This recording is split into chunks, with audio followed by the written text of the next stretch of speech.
নমস্কার, শুভ সন্ধ্যা। শুরু করছি আজকের অনুষ্ঠান, বিশেষ অনুষ্ঠান। ভারতবর্ষের অন্যতম বংশানুক্রমিক আয়ুর্বেদ চিকিৎসক পরিবার পরম্পরা আয়ুর্বেদ, যারা বংশ পরম্পরায় আয়ুর্বেদ চিকিৎসা বিজ্ঞানকে নিয়ে অধ্যাবসায়, গবেষণা এবং আধুনিক প্রয়োগ কৌশলের মাধ্যমে আয়ুর্বেদ চিকিৎসায় এক নবজোয়ার, নবদিগন্ত আনতে পেরেছেন।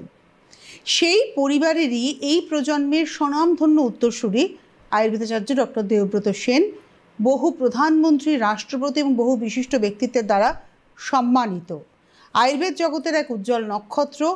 আপনাদের সামনে সরাসরি লাইভ ফোন ইন অনুষ্ঠানে ডক্টর দেবব্রত সেন পরম্পরা আয়ুর্বেদের এই বিশেষ অনুষ্ঠানে অনেক অনেক স্বাগত। শুভ সন্ধ্যা আপনাকে ডক্টর। শুভ সন্ধ্যা আপনাকেও। শুভ সন্ধ্যা অবশ্যই আমার বৃহত্তর পরম্পরা আয়ুর্বেদ আর বৈদ্যস পরিবারের সবাইকে। অনুষ্ঠানে তো যাব মূল পর্বে, তবে যাওয়ার আগে বলি, এবছরের একটা রেজলিউশন ছিল আপনার জেলায় জেলায় পরম্পরা আয়ুর্বেদ, এবং বহু বছর পর, কারণ মাঝখানে তো আমাদের কোভিড অনেকগুলো বছর নষ্ট করে দিয়েছিল, তো বহু বছর পরে আপনি মানে এবছরটা জুড়ে সারা পশ্চিমবঙ্গ এবং পশ্চিমবঙ্গের বাইরের অন্যান্য রাজ্য গেছেন এবং মানুষের কাছে এসেছেন। তো সামনে কিন্তু আবারও বেশ কিছু চেম্বার রয়েছে। যারা নাম এনরোল এখনও করেননি, নাম এনরোলমেন্ট শুরু করে দিন। শুরু করি আজকের বিষয়, চোখের নিচের কালি। একদমই তাই। তার আগে বলে নিই যে যেহেতু যদি চেম্বারটা কোথায় যেন একটা অনুভূতি, কোথায় একটা আবেগ, কোথায় যেন একটা ফিলিংস আলাদা, এবং আমি মনে করি যে আমার নিজস্ব যে অভিজ্ঞতা, আজকে পশ্চিমবঙ্গ বা বিভিন্ন রাজ্যে যে আমি ক্লিনিক করছি, এত মানুষের মুখোমুখি বসছি। আমি বর্ধমান ক্লিনিক করলাম, পরপর 3টে দিন ধরে বর্ধমানে ক্লিনিক করলাম।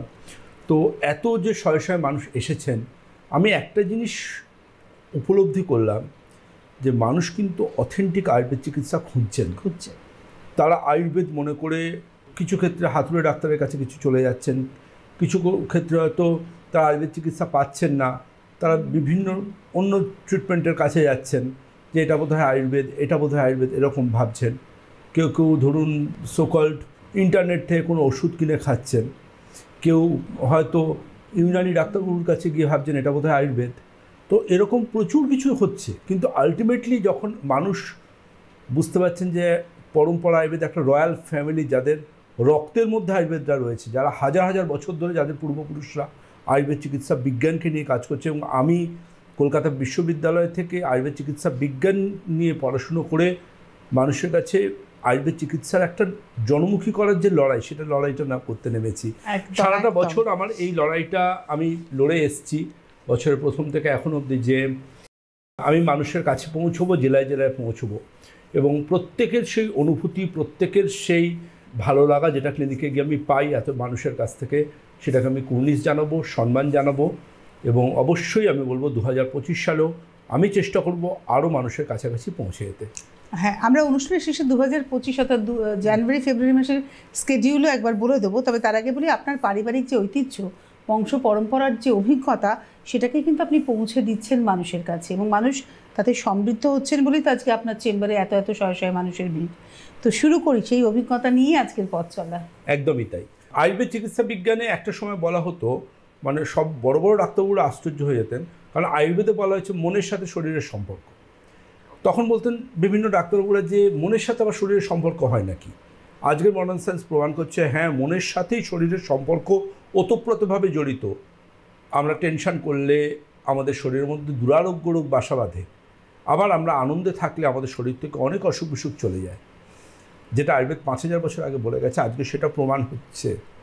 তখনকার দিনে যে ভেষজের যে উপকারিতা আয়ুর্বেদ বলে গেছে, আজকে আমেরিকা বা বিভিন্ন দেশ সেগুলো ভেষজগুলো উপকারিতা বলে তারা বড় বড় সম্মাননা পাচ্ছেন একদম সায়েন্টিস্টরা।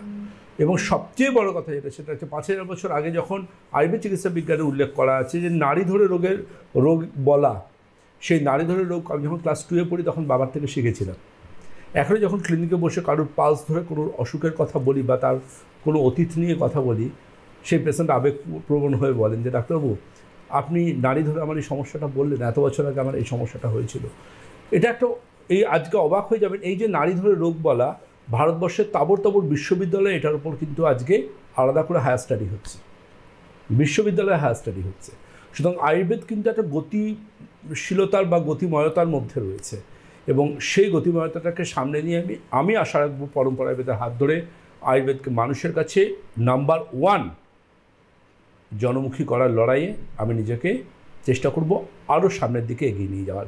কেউ আছেন? নমস্কার, কে রয়েছেন? হ্যালো, হ্যালো, কে বলছেন, কোথা থেকে বলছেন? আমি শক্তিপদ দাস, মোহনপুর, পশ্চিম মেদিনীপুর থেকে কথা বলছি। বলুন। আমার কোমরের প্রবলেম নিয়ে একটু আলোচনা করা যাবে ডাক্তারবাবুর সঙ্গে? হ্যাঁ বলুন, আমি শুনছি। শুনছেন তো ডাক্তারবাবু? আমার বয়স হচ্ছে 68 বছর। আমার প্রথমে প্রবলেম হয় ডান সাইডে কোমরে আর কি। এমআরআই করে ডাক্তারবাবুকে দেখিয়ে, অনেক ডাক্তার দেখিয়ে লাস্টে এমআরআই রিপোর্টটা হাতের কাছে আছে? না, এমআরআই রিপোর্টটা হাতের কাছে নেই, আর আমি হোয়াটসঅ্যাপ চালাতে জানি না। আচ্ছা, আপনি একটা কাজ করুন, যিনি হোয়াটসঅ্যাপ চালাতে জানেন তার কাছে এমআরআই রিপোর্টটা নিয়ে যান, ফিল্মগুলো লাইটের সামনে ছবি তুলুন, তুলে পাঠান এবং রিপোর্টের কাগজটা ছবি তুলে পাঠান। এরপর আপনার সমস্যাটা ভয়েস মেসেজ দিন, যার ফোনে হোয়াটসঅ্যাপ আছে সেই নাম্বার থেকে। আমার নাম্বার 9830339339। আমার এক্সপার্ট টিম আমার সাথে আলোচনা করে আপনাকে জানাবেন আপনি কোন মাসের কোন তারিখে কোন ক্লিনিকে অ্যাপয়েন্টমেন্ট পেতে পারেন। সঙ্গে থাকুন। আজকের আলোচনাটা সেটাই, যেটাতে আজকে কিন্তু মোটামুটিভাবে টিনেজার্স থেকে শুরু করে মিডিল এজ মোটামুটি সবাই কিন্তু ভীষণ worried, that is under eye dark circle. কম বেশি প্রত্যেকের চোখের নিচে কালি পড়ছে, এবং এই চোখের নিচে কালি পড়বার জন্য তারা কিন্তু প্রচুর কিছু প্রোডাক্ট ইউজ করে যাচ্ছেন, কিন্তু দিনের শেষে হতাশ হয়ে বলছেন কই আমার ডার্ক সার্কেল তো যাচ্ছে না, ডার্ক সার্কেল তো যেমন তেমনটি রয়ে যাচ্ছে, আমার স্কিনে তো আমি কোনো চেঞ্জ বুঝছি না। ওই আঙুর থেকে কিশমিশ হওয়ার মতো, কিশমিশ যেমন কুঁচকে যায় ঠিক সেরমভাবে চোখের নিচের চামড়া কুঁচকে যাচ্ছে, চোখের মধ্যে দেখা যাচ্ছে একটা অদ্ভুত রকম বার্ধক্যের ছাপ। একসময় মানুষ ভাবতেন যে এই আমরা যেটাকে ট্রেডমার্ক রেজিস্টার্ড করেছি all over India, no ageing শব্দটা শুধুমাত্র পরম্পরা আয়ুর্বেদ ব্যবহার করতে পারে আর কেউ নয়, অল ওভার ইন্ডিয়ার ট্রেডমার্ক অ্যান্ড পেটেন্ট অ্যাক্টে গভর্নমেন্ট অফ ইন্ডিয়ার। তো আমাদের এই নো এজিং ফর্মুলেশনে আমরা যেটা কথা বারবার বলি সেটা কিন্তু অ্যান্টিজিনের থেকে আলাদা। এজিংয়ের সাথে আমরা লড়াই করবো না, এজিংকে আমরা আসতে দেবো না আয়ুর্বেদ চিকিৎসা বিজ্ঞানের হাত ধরে। যেমন আমরা নো ড্যান্ড্রফ বলি, তেমন আমরা আমাদের ক্ষেত্রে কিন্তু বলি নো এজিং। নো এজিং মানে একটা স্টপ নয়, আমরা আসতেই দেব না, আসতে দেব। বার্ধক্যের ছাপ আসবে, কিন্তু দেখবেন একজন 65 বছরের একজন ভদ্রমহিলা আর 65 বছরের আরেকজন ভদ্রমহিলা পাশাপাশি দাঁড়ালে বোঝা যাবে যে ইনি পরম্পরা আয়ুর্বেদ পরিবারের সদস্য। তার চেহারার মধ্যে কিন্তু সেই টান ব্যাপারটা থাকবে। কিভাবে থাকবে তার আগে জানবো কেন আসে এ রিঙ্কেল, কেন আসে রাত জাগা চোখের মতো চোখের নিচে কালি। আপনি সময় খাচ্ছেন, সময় ঘুমোচ্ছেন, জীবনে অত টেনশনও নেই, কিন্তু চোখের নিচে কালি কেন? আসবো আলোচনায়, তার আগে কেউ আছেন। নমস্কার, কে রয়েছেন? হ্যালো। নমস্কার ম্যাডাম। কে বলছেন, কোথা থেকে বলছেন? আমি বাঁকুড়া থেকে বলছি, আমি নিত্যবন্ধু গোস্বামী। হ্যাঁ বলুন। বলছি আমার ছেলে আপনার এই বছর হায়ার সেকেন্ডারি দিবে, 18 বছর বয়স হলো। তো ওর আপনার ওই পায়খানা করে এলে এই পায়খানার দ্বারে জ্বালা করে, সেটা আপনার তো 15 মিনিট 20 মিনিট করে থাকি। আপনার ছেলে আছে আপনার পাশে? না না, ওসব কিছু নাই, কিন্তু পায়খানা আপনার ছেলে আপনার পাশে আছে? না, আমার পাশে নেই। ওর সাথে, হ্যাঁ ওর সাথে কথা বলবো আমি। ওকে বলবেন সকালবেলা ফোন করতে, সকাল 11টার পর, পরশুদিন সকাল 11টার পর আমায় ফোন করতে, ঠিক আছে? কাল আমি ল্যাবে থাকবো, পরশুদিন আমার নাম্বার যাচ্ছে, এক্সপার্ট টিমে যেন ফোন করে, ওরা দেন আমার সাথে কনসাল্ট করে ওকে অ্যাডভাইস করবে কি করা যায়। আপনি সঙ্গে থাকুন। খুব গুরুত্বপূর্ণ যে কথাটা ওকে বারবার হাইলাইট করতে চাইবে সেটা হচ্ছে আন্ডার আই ডার্ক সার্কেলে এজিং যখন আসবে তখন কিন্তু চোখের নিচে ডার্ক সার্কেল আসবে, কিন্তু এজিং ছাড়াও এমন কিছু সমস্যা থাকে যেই সমস্যাটা আন্ডার আই ডার্ক সার্কেল আসতে পারে। কী সেই সমস্যা? তার মধ্যে অন্যতম হচ্ছে জেনেটিক্স, বংশগত। অর্থাৎ বাবা এবং মা শুধু নয়, মাতৃকুল এবং পিতৃকুলে যদি কারোর ডার্ক সার্কেলের সমস্যা থাকে তাহলে কিন্তু আপনার ডার্ক সার্কেল আসতে পারে। শুধু বাবা মা নয়, মাতৃকুল, মামা মাসি পিসি যদি কারোর থাকে আপনার ডার্ক সার্কেলের সমস্যা আসতে পারে। সুতরাং প্রথম আপনার ডার্ক সার্কেলের সমস্যা কিছুতেই কন্ট্রোল করতে পারছেন না, তাহলে কিন্তু আপনি প্রথম দেখুন আপনার রিলেটিভদের মধ্যে, কাছের রিলেটিভদের মধ্যে কারোর ডার্ক সার্কেলের এই ধরনের সমস্যা রয়েছে কিনা। কারণ ডার্ক সার্কেল দুটো চোখেই আসবে, ইন্ডিভিজুয়াল একটা চোখে আসবে না। এটা আপনি প্রথম আপনাকে দেখতে হবে। কেউ আছেন? নমস্কার, কে রয়েছেন? হ্যালো। হ্যাঁ হ্যালো, আমি আন্দুল থেকে বলছি। আন্দুল থেকে কে বলছেন? কীর্তি বলছি। হ্যাঁ বলুন। হ্যাঁ, আমার গলাতে যেন মনে হয় সবসময়, আমার গলাতে সবসময় যেন কি একটা লেগে আছে, মানে আটকে আছে। আপনার বয়স কত? 60। আপনার কি কখনো মাঝরাত্রে গলায় টক জল চলে আসতো? না না না না না, ওরকম কিছু হতো না। মুখে কোনো টক জল বা টক ব্যাপার এরকম আসতো না? না না না না। বেশ। আপনার গলার স্বরের কি কোনো পরিবর্তন হয়েছে? না, আমার স্বরের কোনো পরিবর্তন নেই। বেশ। দেখুন, যদি এরকম কোনো সমস্যা না থেকে থাকে, যদি আপনার মনে হয় যে গলার মধ্যে স্পেসিফিক কিছু আটকে আছে, আপনাকে ইউজিআই এন্ডোস্কোপি করতে হবে, অর্থাৎ আপার গ্যাস্ট্রোইন্টেস্টিনাল এন্ডোস্কোপি করতে হবে। সেই এন্ডোস্কোপি রিপোর্ট করে দেখতে হবে যে আপনার গলার মধ্যে কোনো সমস্যা রয়েছে কিনা। ইসোফেজাইটিস থাকুক বা অন্য কোনো পলিপ থাকুক বা অন্য কোনো সমস্যা যদি থাকে, সেটা কোনো সমস্যা আছে কিনা সেটা জানতে হবে। একমাত্র জানবার রাস্তা কিন্তু ইউজিআই এন্ডোস্কোপি। ওটা ছাড়া কিন্তু আমরা গলার ভেতর ঢুকে কেউ বুঝতে পারবো না যে ওখানে কী আছে, আর টিভিতে তো একদমই নয়। তো আপনি নিশ্চয়ই যদি মনে করেন, আপনি যে কোনো কোয়ালিফাইড ডক্টরের কাছে যান, যার ক্লিনিক্যাল নলেজ আছে, ক্লিনিক্যাল আই আছে, ক্লিনিক্যাল ভিশন রয়েছে। তিনি সহজেই আপনাকে এটা পরীক্ষাটা করিয়ে অসুখটার রুট থেকে তার ট্রিটমেন্ট অ্যাডভাইস করবেন। আর যদি আপনি আয়ুর্বেদিক সিস্টেম অফ মেডিসিনের সাহায্য নিতে চান, আপনি এক্সপার্ট টিমে কথা বলুন, ওরা জানাবে কোন মাসের কোন তারিখে আপনার নিয়ার বাই কোন ক্লিনিকে আপনি আমার অ্যাপয়েন্টমেন্ট পেতে পারেন। জেনেটিক্স ছাড়া এবং এজিং প্রসেস ছাড়াও আর একটা কারণ থাকে, জানেন তো? যারা কথায় কথায় কাঁদে। আচ্ছা। ওই একটা কথা না, ছিচকাদুনে, কোনো কথায় কথায়, অর্থাৎ যারা কথা বলছেন, কথা বলতে গিয়ে দেখা যাচ্ছে যে সবসময় তার চোখ দিয়ে জল পড়ছে এবং তিনি চোখ রগড়াচ্ছেন। অর্থাৎ যারা কথায় কথায় কাঁদে, ডার্ক সার্কেল তাদের পার্ট অফ লাইফ হয়ে যাবে। ইয়েস। সুতরাং আপনার মধ্যে যদি ওই ছিচকাদুনে বা কথায় কথায় চোখে জল আসার মতো ব্যাপারটা থেকে থাকে, আপনি কিন্তু সাবধান হন, আপনাকে কিন্তু ডার্ক সার্কেলের শিকার হতে হবে। এটা কিচ্ছু করার নেই। সুতরাং কাঁদবেন না, ভিতুরা কাঁদে। কান্নাটাকে চেঞ্জ করুন নিজের ব্যক্তিত্বের সাহায্যে। চোখে জল যেন না, সবাই ঝগড়া করতে গেলেও কেঁদে ফেলেন, সামান্য আর্গুমেন্টে কেঁদে ফেলেন। এত ইমোশনাল হবেন না। চেষ্টা করুন যতটা সম্ভব কান্নাকে অ্যাভয়েড করতে এবং নিজের আন্ডার আই স্কিনকে প্রপার একটা কেয়ার দিতে। জেনেটিক্স, এজিং প্রসেস এবং ওই কান্নাকাটি এর বাইরেও কিন্তু কারণ থাকে, দ্যাট ইজ অ্যালার্জি। অ্যালার্জি একটা অন্যতম কারণ। অনেকে লক্ষ্য করে দেখবেন সকালে ঘুম থেকে উঠে হাঁচি শুরু হয়, হ্যাচ্ছ হ্যাচ্ছ করেন, আমি প্রায়শই বলি হ্যাচ্ছ হ্যাচ্ছ হ্যাচ্ছ হ্যাচ্ছ করেন ঘুম থেকে উঠে, এবং তাদের দেখবেন নাক চুলকোনোর পাশাপাশি চোখ চুলকোতে শুরু করে। ওই যে অ্যাকিউট রাইনাইটিস বা অ্যালার্জিক রাইনাইটিস, এই অসুখটাকে যদি সময় সারানো না হয়, এটার জন্য যেমন একদিক থেকে তার অ্যাজমার সমস্যার মতো সমস্যাও আসতে পারে, আবার প্যারালাল তার চোখের নিচে ডার্ক সার্কেল শুধু না, রিঙ্কেল বা কুচকে যাওয়া চামড়াও আসতে পারে।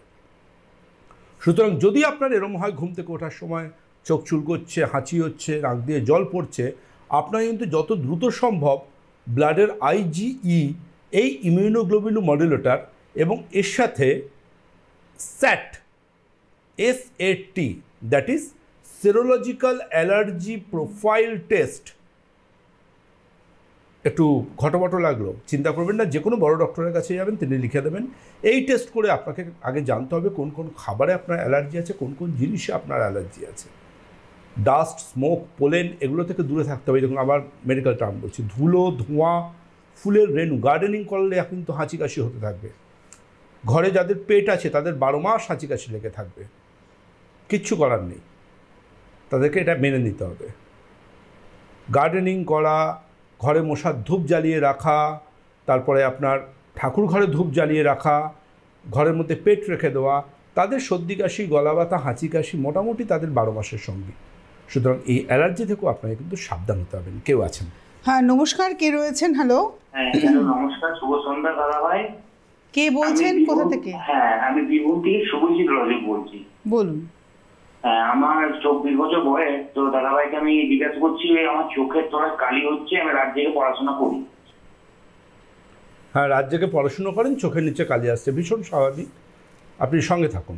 রাত জেগে পড়াশুনো যারা করা, শুধু রাত জেগে পড়াশুনো নয়, যারা রাত জেগে কাজ করেন, অর্থাৎ যাদের ক্ষেত্রে মনে হয় ঘুম পর্যাপ্ত হচ্ছে না, ঘুম পর্যাপ্ত না হলে কিন্তু আপনি রাত জেগে যদি উপাসে পড়েন এবার আপনাকে বেলা করে উঠতে হবে, অথবা আপনাকে দুপুরে ঘুমোতে হবে।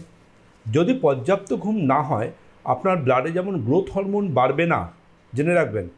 আপনি যদি 8 থেকে 9 ঘন্টা না ঘুমোন, সায়েন্স বলছে আপনার শরীরে যে টোটাল রিপেয়ারিং করে আমাদের শরীরের টোটাল অঙ্গ প্রত্যঙ্গ, দ্যাট ইজ গ্রোথ হরমোন, সেটা কিন্তু আপনার শরীর ব্লাডে মিশতে পারবে না। ফলে আপনার শুধু চোখ মুখ নয়, গোটা শরীরের মধ্যে সমস্যা আসতে শুরু করবে। শরীরের মধ্যে স্ট্রেস হরমোন কর্টিসল, যখন আপনি ঘুমোবেন তখনই কিন্তু ওটা আস্তে আস্তে নিয়ন্ত্রণে আসে গ্রোথ হরমোনের দ্বারা, সেটাও কিন্তু আসবে না। স্ট্রেস হরমোন আপনার ব্লাডে বাড়বে, এবং স্ট্রেস হরমোন বাড়ছে মানে আপনার শরীরে প্রচুর সমস্যা বাড়ছে। আর জানেন তো, পুরুষদের যেটা পুরুষালী হরমোন, যে হরমোনটা পুরুষদের ক্ষেত্রে ভীষণ গুরুত্বপূর্ণ, দ্যাট ইজ টেস্টোস্টেরন, সেটাও কিন্তু আপনি সারাদিন যতই কাজকর্ম করুন ওটা কিন্তু আপনার ব্লাডে পর্যাপ্ত মিশবে না। ওই পুরুষের পুরুষালী হরমোন যেটা, সেটা কিন্তু তখনই আপনার রক্তে মিশবে যখন আপনি ডিপ স্লিপে থাকবেন। সুতরাং ঘুম একটা পুরুষের ক্ষেত্রে বা মহিলার ক্ষেত্রে ঠিক ততটাই গুরুত্বপূর্ণ যতটা গুরুত্বপূর্ণ তার খাওয়া, তার সারাদিনের টোটাল লাইফস্টাইল, ফুড হ্যাবিট যেমন গুরুত্বপূর্ণ, ঘুমটাও কিন্তু ঠিক ততটাই গুরুত্বপূর্ণ। শুধু চোখের নিচে কালি নয়, মাল্টি অর্গানের সমস্যা আসবে যদি আপনি পর্যাপ্ত না ঘুমন। কেউ আছেন? নমস্কার, কে রয়েছেন? হ্যালো। হ্যালো, কে বলছেন, কোথা থেকে বলছেন? হ্যালো, আমার নাম প্রিন্স চৌধুরী, আমি বোলপুর থেকে বলছি। বলুন প্রিন্স। বলছি ম্যাম, অ্যাকচুয়ালি আমার চুল ভীষণ পাচ্ছে। অ্যাকচুয়ালি আমার বয়স অতটা না, আমার মাত্র 23 বছর বয়স, তাও চুল পেকে যাচ্ছে। কার ছিল? মায়ের দিকে না বাবার দিকে? কার সমস্যা ছিল? না, সমস্যা অ্যাকচুয়ালি কারোর ছিল না দিক থেকে, তো মানে আমাকে আছে এখানে একমাত্র বাড়িতে। আচ্ছা আচ্ছা, বেশ। আপনি একটা কাজ করুন, আপনার যেখানে যেখানে হেয়ারগুলো গ্রে হচ্ছে মনে হচ্ছে ওখানকার একটা ছবি তুলে আমাকে পাঠান আমার নাম্বারে। আমি ওটা দেখে পরবর্তী অ্যাডভাইস করব, আর আপনি এক্সপার্ট টিমে রিকোয়েস্ট করবেন কবে কোন ক্লিনিকে আপনাকে অ্যাপয়েন্টমেন্ট দিতে পারে। আপনাকে না দেখে আমি কোনো রকম কোনো অ্যাডভাইস আপনাকে করব না যে আপনি আয়ুর্বেদ চিকিৎসা বিজ্ঞানের মাধ্যমে সুফল পাবেন কি পাবেন না। বীরভূমে মানুষ প্রথম আমায় পাচ্ছেন, হিউজ অ্যাপয়েন্টমেন্ট হচ্ছে বীরভূমে, বোলপুরে এবং নলহাটিতে। আপনাদের আজকে আমাকে মেলে জানিয়েছেন আমাদের ম্যানেজমেন্ট থেকে, আমি ওদের কনফার্ম করেছি আমি বোলপুর যাচ্ছি। সুতরাং আপনারা কিন্তু অবশ্যই এক্সপার্ট টিমে যারা যারা এখনও পাননি অ্যাপয়েন্টমেন্ট কমিউনিকেট করতে পারেন। 7 তারিখে নলহাটি, 8 তারিখে বোলপুর, ডিসেম্বরে। তো আরেকটা কারণ থাকে, লক্ষ্য করে দেখবেন, যারা জল কম খান। কম জল খেলে যেমন বিপদ, অতিরিক্ত জল পানেও বিপদ। সুতরাং জল খেতে হয় পরিমিত পরিমাণ, সিজন ওয়াইজ। যারা জল কম খান তাদের ক্ষেত্রে কিন্তু ডিহাইড্রেশন থাকে, আর ডিহাইড্রেশন মানেই কিন্তু আপনার চোখের নিচে কালি। আচ্ছা। সুতরাং জল যথেষ্ট পরিমাণ খান, দেখুন আপনার আন্ডারে ডার্ক সার্কেল কমতে শুরু করেছে কিনা। এই যথেষ্ট মানে কিন্তু কখনোই সেটা 4 লিটার নয়, কেমন? যথেষ্ট মানে কিন্তু 2 থেকে 2.5 লিটার, এটা মনে রাখবেন কিন্তু, বিশেষ করে এই সিজনে। কেউ আছেন? নমস্কার, কে রয়েছেন? হ্যালো। হ্যাঁ দিদিভাই, দাদাভাই নমস্কার, দিদিভাইকেও নমস্কার। হ্যাঁ, কে বলছেন, কোথা থেকে বলছেন? আমি বাগনান থেকে বলছি। হ্যাঁ, আমার মেয়ের সম্বন্ধে জানবো। বাগনান থেকে, বলুন আপনার নাম কি? 21 বছর বয়স। হ্যাঁ, অনেকদিন থেকেই পিরিয়ড হলে পেটে যন্ত্রণা করছে। আপনার মেয়ের নাম জিজ্ঞাসা করছেন? রিম্পা সামন্ত। বেশ। আপনি এই যে ব্যথা যন্ত্রণা করছে, এটাকে মেডিকেল টার্মিনোলজিতে বলা হয় ডিসমেনোরিয়া, কেমন? তো এই ডিসমেনোরিয়া বা পিরিয়ডের সময় ব্যথা, এই সমস্যাটা আপনার মেয়ের কত বছর ধরে হচ্ছে? হ্যাঁ, অনেক বছর ধরেই হচ্ছে। বেশ, ছোট থেকেই হচ্ছে, তাই তো? হ্যাঁ, অনেক বছর হচ্ছে, 14-15 বছর বয়স থেকেই হচ্ছে। অনেকদিন থেকেই হচ্ছে। তো এটা অনেক দিন ধরে হচ্ছে। আপনি আল্ট্রাসোনোগ্রাফি করিয়েছেন? হ্যাঁ হ্যাঁ, করিয়েছি। করানোর পর ওখানে কি সিস্ট ধরা পড়েছে তো? হ্যাঁ হ্যাঁ, মানে আপনি রিপোর্ট দেখে বলছেন তো? হ্যাঁ হ্যাঁ, সিস্ট ধরা পড়েছে, তাই তো? হ্যাঁ, কিছু তো বলছে না রিপোর্টে। ও রিপোর্ট, রিপোর্টে কি ইমপ্রেশনে কি লেখা আছে? রিপোর্টটা হাতের কাছে আছে? এমনি একটা রিপোর্টটা আছে। ইমপ্রেশন বলে লাস্ট লাইনটা দেখুন কি লেখা আছে।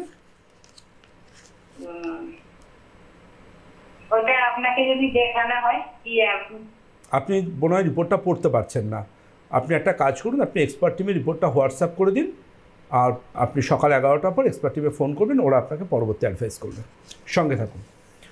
তো খুব গুরুত্বপূর্ণ যে জায়গাটা সেটা হচ্ছে যে দেখুন, পিরিয়ডের ব্যথা মোটামুটি কম বেশি সবার থাকে, এবং অনেক ক্ষেত্রেই পেরেন্টসরা ধরে নেন পিরিয়ড মানে তো 1-2 দিন পেন থাকবে, কিন্তু যারা ওইটার পেনটার কারণটা সঠিক খুঁজে বার না করে ওটা সঠিক ট্রিটমেন্ট না করেন, তাদের ফিউচারে কিন্তু গাইনোকোলজিক্যাল সিস্টেমের অনেকগুলো সমস্যা আসতে শুরু করে।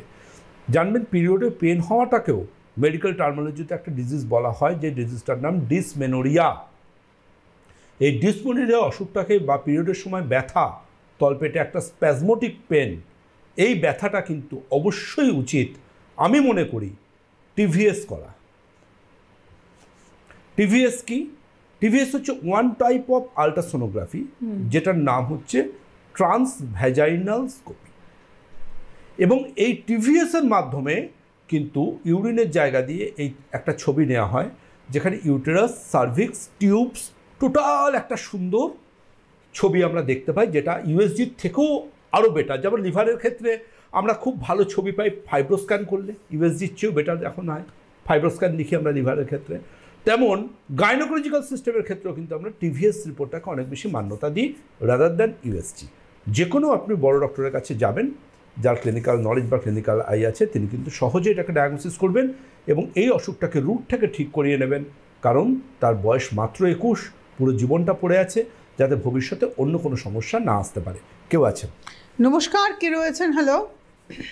হ্যালো, বলুন। হ্যাঁ নমস্কার, আপনি কে বলছেন, কোথা থেকে বলছেন? আমি খাবদার থেকে বলছি, সোমা দত্ত। হ্যাঁ বলুন, বয়স কত? বয়স আমার 52। বলুন সোমা। আমার খুব পায়ে মানে হাঁটুতে এত ব্যথা, আমি হাঁটতেই পারছি না ঠিক মতন। ঠিক আছে? হ্যালো, হাঁটুর এক্সরে করিয়েছেন মা? হ্যাঁ করিয়েছি। এটা বলেছে অস্টিওআর্থারাইটিস। অস্টিওআর্থারাইটিস, হ্যাঁ অস্টিওআর্থারাইটিস। ঠিক আছে, আপনি সঙ্গে থাকুন।